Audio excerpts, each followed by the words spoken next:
नमस्कार दोस्तों, मैं आपका अपने चैनल एचवीएस स्टडीज़ में स्वागत करता हूं। इस वीडियो में आपके लिए 18 दिसंबर 2021 का करंट अफेयर लेकर आ गया हूं। साथ में हम स्टैटिक जीके और रिलेटेड करंट अफेयर का रिवीजन करते हुए चलेंगे। अगर आप इस चैनल पर पहली बार आए हो तो आपसे अनुरोध है, चैनल को सब्सक्राइब कर लीजिएगा। वीडियो अच्छी लगे तो वीडियो लाइक करके ज़रूर जाइएगा। लास्ट में आपके लिए क्विज़ रखा है, उस क्विज़ को ज़रूर सॉल्व कीजिएगा। चलिए बात करते हैं लास्ट डे के क्विज़ की। तो लास्ट डे क्वेश्चन पूछा गया था, आत्मनिर्भर भारत रोजगार योजना जिसमें कौन सा स्टेट टॉप कर गया है? तो आंसर था महाराष्ट्र, और आप सभी ने आंसर सही दिया था और डिटेल में दिया था। आज के पहले क्वेश्चन की बात करें तो who take charge as chairman of chief of staff committee? तो आंसर यहाँ पर हो जाएगा हमारे थल सेना के प्रमुख हैं, उनका नाम है एम नरावने। एम नरावने बन गए हैं चीफ ऑफ स्टाफ कमेटी के। इनको क्यों बनाया गया? और जो हमारे वायुसेना के या फिर हमारे जल सेना के वो हेड थे, मतलब चीफ हैं, उनको क्यों नहीं बनाया गया? इसलिए इनको बनाया गया क्योंकि वो उन तीनों में से सबसे ज़्यादा सीनियर है, इसलिए इनको सबसे ज़्यादा महत्व दिया गया और चीफ ऑफ स्टाफ कमेटी का चेयरमैन बना दिया गया। क्योंकि आपको मालूम होगा कि 8 दिसंबर को एरोप्लेन क्रैश हो गया था जिसमें विपिन रावत जी का निधन हो गया था। वो सीट वैकेंट हो गई थी, जिसकी वजह से उनको एम नरावने को ये जगह मिल चुकी है। अगर बात की जाए आईएएफ चीफ मार्शल, मतलब इंडियन एयरफोर्स के चीफ मार्शल कौन है? तो वीआर चौधरी जी हैं, जो कि कौन से नंबर के हैं? तो आपको ये भी याद रखना है, 27 नंबर के हैं। चीफ नेवी चीफ कौन है, मतलब एडमिरल कौन है इस समय? तो एच हरि कुमार हैं। ये कौन से नंबर के हैं? तो ये 25वें नंबर के हैं। आपको ये सारे नंबर याद करते हुए चलने हैं। एम नरावने जो कि हमारे आर्मी के चीफ हैं, थल सेना के चीफ हैं, वो कौन से नंबर के हैं? तो ये कौन से नंबर के थे? ये थे 28 नंबर के। तो सारे नंबरिंग याद रखिएगा, एग्जाम में कुछ भी पूछा जा सकता है। चलिए बात करते हैं, आर्मी चीफ वाला क्वेश्चन पढ़ लिया। अगला है डिफेंस मिनिस्टर राजनाथ सिंह जी ने स्वर्णिम विजय पर्व को अभी मनाया है, मतलब इनॉग्रेट किया है, जो कि 16 दिसंबर को मनाया गया था। डीआरडीओ ने सक्सेसफुली टेस्ट फायर किया है पिनाका का एक्सटेंडेड रेंज, मतलब एक्सटेंडेड जो उसकी रेंज थी उसको टेस्ट फायर किया है डीआरडीओ ने टेस्ट फायर किया है air version BrahMos supersonic cruise missile का। ये बात आपको ध्यान रखनी है। पुणे में मिलिट्री की एक्सरसाइज हुई जिसका नाम है पानेक्स 21, जिसमें बिम्स्टेक कंट्री पार्टिसिपेट कर रही थी। इंडिया और मालदीव इन दोनों देशों ने मिलकर एक मिलिट्री एक्सरसाइज की जिसका नाम था एक्वेरिन, जो कि मालदीव में ऑर्गेनाइज कराई गई। अगर आगे बात करें, आर्मी चीफ जो कि मिलिट्री एक्सरसाइज ऑर्गेनाइज करा रही थी जो कि दक्षिण शक्ति जिसका नाम था जैसलमेर में, और आर्मी चीफ एम नरावने जी वहां पर ऑब्जर्वर के रूप में काम कर रहे थे। आगे बात करते हैं, अगला क्वेश्चन है, Bhutan confers whose as its highest civilian award? तो आंसर यहां पर हो जाएगा नरेंद्र मोदी जी को भूटान की जो सरकार है उसने हाईएस्ट सिविलियन अवार्ड देने की घोषणा की है। तो नरेंद्र मोदी जी को सिलेक्ट किया गया है। क्यों सिलेक्ट किया गया है? क्योंकि कोरोना वायरस की जो वैक्सीन थी, मोदी जी ने उनको भी डोनेट की, मेडिकल सुविधाएं प्रोवाइड कराई, इमरजेंसी सर्विस प्रोवाइड कराई। इसीलिए क्योंकि भारत नेबरहुड फर्स्ट के अंतर्गत काम कर रहा है, तो नरेंद्र मोदी जी को सम्मानित करने के लिए भूटान ने अपना हाईएस्ट सिविलियन अवार्ड इस साल उनको दिया है। उसका नाम क्या है, मतलब हाईएस्ट सिविलियन अवार्ड का नाम क्या है? तो नगादग पेलजी कोरलो, ये इनका नाम है। आपको ध्यान रखना है, वहां के प्राइम मिनिस्टर हैं, कहां के? भूटान के प्राइम मिनिस्टर हैं लोत्से शेरिंग। इन्होंने ये चीज अनाउंस की है, आपको ये बात ध्यान रखनी है। बात करें भूटान की, तो भूटान की कैपिटल है थिम्पू। भूटान के प्राइम मिनिस्टर मैंने आपको बता ही दिया, लोते शेरिंग। करेंसी है नगल ट्रम, भूटानिस नगल ट्रम। अगर बात करें भूटान भारत के 4 राज्यों के साथ सीमा बनाता है। वो 4 राज्य कौन कौन से हैं? सिक्किम, वेस्ट बंगाल, असम और अरुणाचल प्रदेश। बाकी सारे देशों का क्या स्ट्रक्चर है? तो 5 राज्य और यूनियन टेरिटरी के साथ पाकिस्तान सीमा बनाता है, 1 यूनियन टेरिटरी के साथ अफगानिस्तान सीमा बनाता है, 5 यूनियन टेरिटरी और राज्यों के साथ चाइना सीमा बनाता है, 5 राज्यों के साथ नेपाल सीमा बनाता है, 5 राज्यों के साथ बांग्लादेश सीमा बनाता है और 4 राज्यों के साथ म्यांमार सीमा टच करता है भारत के साथ। आगे बात करें तो ये सारे इंटरनेशनल अवार्ड थे जो नरेंद्र मोदी जी को अलग अलग देशों से मिले हैं। सऊदी अरेबिया का, अफगानिस्तान का, पैलेस्तीन का, यूएई का, Russia, Maldives, United Nation Environment Programme का, बिल और मेलिंडा गेट्स फाउंडेशन ने ये सारे अवार्ड्स दिए हैं। एक बार आप इनको नज़र मार लीजिएगा। और ये सारे अवार्ड इस साल नहीं, पिछले सालों में दिए गए हैं। और ये वाला जो माफ़ कीजिएगा, भूटान वाला जो अवार्ड है वो भी इसमें इंक्लूड हो चुका है। मतलब नरेंद्र मोदी जी को इंटरनेशनल सम्मान जहाँ जहाँ मिला है वो मैंने आपको लिख दिया। अगर आप एनटीपीसी या रेलवे ग्रुप डी की तैयारी कर रहे हैं तो आपके लिए ये ई बुक बहुत इंपॉर्टेंट रोल अदा करेगी आपकी प्रिपरेशन में। 69 रुपीज़ की आपको ये प्रोवाइड कराई जा रही है।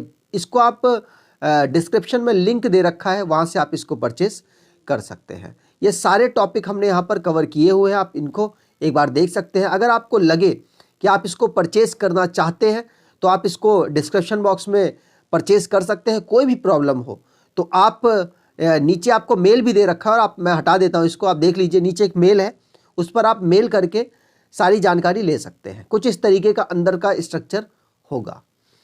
अगले क्वेश्चन की बात करें, which state tie up with UNCDF to launch mission Shakti living lab. तो मिशन शक्ति लिविंग लैब के लिए UNCDF के साथ किस स्टेट ने टाई अप कर लिया है? अगर आपको पता होगा मिशन शक्ति स्कीम किसकी है तो आप आसानी से कर पाएंगे। आंसर हो जाएगा उड़ीसा। उड़ीसा राज्य ने टाई अप किया है UNCDF के साथ। तो उड़ीसा राज्य ने UNCDF मतलब United nation capital development fund के साथ मिशन शक्ति लिविंग लैब के अंतर्गत लिविंग लैब को डेवलप करने के लिए उड़ीसा ने इनके साथ पार्टनरशिप की है। इसमें क्या होगा, इनमें फाइनेंशियली मदद की जाएगी, मतलब हेल्थ सेक्टर में महिलाओं की, तो उसके लिए जो फाइनेंशियली सपोर्ट है वो कौन करने वाला है? UNCDF। ठीक है। मिशन शक्ति जो स्कीम है इसको लॉन्च किया गया था 2001 में। आगे बात करें, अब यहाँ बात हुई है UNCDF की, तो इसको फाउंड किया गया था 1966 में। हेडक्वार्टर इसका न्यूयॉर्क में है और इसके एग्जीक्यूटिव सेक्रेटरी हैं प्रीति सिन्हा। आगे बात करें, रिवीजन कर लेते हैं जो भी टाई अप वगैरह हुए हैं उससे रिलेटेड। उड़ीसा का टाई अप हमने पढ़ लिया। BPCL ने बार्क के साथ ग्रीन हाइड्रोजन प्रोडक्शन में टाई अप किया है। कर्नाटका ने UNDP के साथ कोड उन्नति के लिए टाई अप किया है। SBI ने केंद्रीय सैनिक बोर्ड के साथ टाई अप किया है।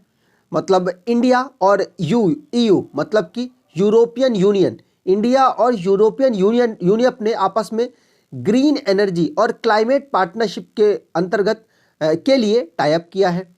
वॉलमार्ट और फ्लिपकार्ट इन्होंने MOU साइन किया है मध्य प्रदेश गवर्नमेंट के साथ, किसके लिए? MSME सेक्टर के लिए। SBI ने ऊषा इंटरनेशनल, जिससे महिलाओं को एम्पावरिंग की जा सके, उनके साथ MOU साइन किया है। मेक माई ट्रिप ने सिविल एविएशन मिनिस्ट्री के साथ प्रमोट करने के लिए रीजनल एयर कनेक्टिविटी को टाई अप किया है। SBI ने पौंडुचेरी कोऑपरेटिव मिल्क प्रोड्यूसर्स के साथ टाई अप किया है। सिडबी और गूगल ने आपस में एक दूसरे को टाई अप कर रहे हैं, मतलब सपोर्ट करने वाले हैं किसको? MSME सेक्टर को। ठीक है, चलिए आगे बात करें। अगला क्वेश्चन है, who assumed charge of NFDC film division and CFSI। तो ये फिल्म से रिलेटेड कुछ इंडस्ट्रीज है जिसको किस पर्सन को चार्ज उसका दे दिया गया है। तो आंसर यहां पर हो जाएगा रविंद्र भाकर। 2 ऑप्शन हो गए हैं, माफ कीजिएगा, B और C दोनों ऑप्शन आप मान सकते हैं। रविंद्र भाकर को ये पोजीशन दे दी गई है। ये है कौन? तो ये CBFC मतलब ये CEO हैं central board of film certification के रविंद्र भाकर, जिनको NFDC मतलब नेशनल फिल्म डेवलपमेंट कॉरपोरेशन और CFSI मतलब children film society of India India का चार्ज दे दिया गया है। अब इसको भी ये अपने अकॉर्डिंग चलाने वाले हैं। अब जो भी अपॉइंटमेंट से रिलेटेड है उसको रिवाइज कर लेते हैं। पहला पढ़ लिया है, दूसरा है कैथरीन रसल, जिनको यूनिसेफ का हेड बना दिया गया है। फिक्की के प्रेसिडेंट चुने गए हैं Sanjeev Mehta. Ujjivan small finance bank के MD और CEO बने हैं इतिरा डेविस। यूनिक्स ने जसप्रीत बुमराह को ब्रांड एम्बेसडर के रूप में चुन लिया है। रविंद्र जडेजा किनारा कैपिटल्स के ब्रांड एम्बेसडर बन गए हैं। अलका उपाध्याय को NHAI का चेयरपर्सन बना दिया गया है। प्रदीप शाह चेयरमैन बन गए हैं नेशनल एसेट रिकंस्ट्रक्शन कंपनी के। स्मृति मंदाना को ब्रांड एम्बेसडर बनाया गया है गुवी कैंपेन के लिए, जो कि IIT मद्रास के द्वारा चलाया जा रहा है। और लेफ्टिनेंट जनरल मनोज कुमार मागो को हेड बना दिया गया है नेशनल डिफेंस यूनिवर्सिटी का, जो कि नई दिल्ली में लोकेटेड है। आगे बात करें, अगला क्वेश्चन है, माफ कीजिएगा, अगला क्वेश्चन है which IIT tie up with IAF to improve indigenous effort. IAF मतलब कि इंडियन एयरफोर्स की बात की जा रही है। तो इंडियन एयरफोर्स के द्वारा के साथ कौन सी IIT टाई अप कर रही है जिससे कि इंडिजीनियस जो भी इंस्ट्रूमेंट्स हैं उसको बनाए जा सके। तो आंसर यहाँ पर हो जाएगा IIT दिल्ली। IIT दिल्ली के साथ IAF मतलब इंडियन एयरफोर्स टाई अप कर रही है इंडिजीनियस सामान बनाने के पर्पस से। ठीक है, ये बात आपको ध्यान रखनी है। इंडियन एयरफोर्स की बात की जाए तो 8 अक्टूबर 1932 को इसे फाउंड किया गया था। हेडक्वार्टर नई दिल्ली है। और इंडियन एयरफोर्स के जो इस समय चीफ हैं वो कौन है? विवेक राम चौधरी। कौन से नंबर के हैं? 27वें नंबर के हैं, पूछा जा सकता है नंबर। इंडियन एयरफोर्स का मोटो क्या है? Touch the sky with glory. आगे बात करें, अगला क्वेश्चन है who is the new global CEO of French fashion house channel. तो चैनल का कौन CEO बन गया है? तो आंसर यहां पर हो जाएगा, इनका नाम है लीना नायर। लीना नायर को चूज किया गया है। फ्रेंच फैशन हाउस है एक चैनल, उसका CEO के रूप में, मतलब ग्लोबल CEO के रूप में। आगे बात करें, अगला क्वेश्चन है 7th edition of India International Science Festival begins in which city. तो आंसर यहां पर हो जाएगा पणजी। पणजी आपको पता होगा गोवा में लोकेटेड है। और गोवा की राजधानी क्या है? पणजी। पणजी में ही इंटरनेशनल साइंस फेस्टिवल को ऑर्गेनाइज कराया गया है। यह 7वें नंबर का है। आपके दिमाग में चल रहा होगा स्टार्ट कब से हुआ? तो 2015 से स्टार्ट हुआ था। IIT दिल्ली में इसको पहली बार ऑर्गेनाइज कराया गया और इस बार गोवा की जो कैपिटल है पणजी, वहां पर इसको ऑर्गेनाइज कराया जा रहा है। इनॉग्रेट किसने किया?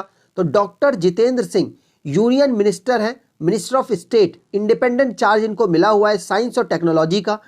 ये इन्होंने इनॉग्रेट किया है और इस साल 7वें नंबर का ये ऑर्गेनाइज कराया जा रहा है। इस साल की थीम क्या है? तो मैं आपको बता दूं, आज़ादी का महोत्सव celebrating creativity science technology and innovation for a prosperous India, ये इसकी इस साल की थीम है।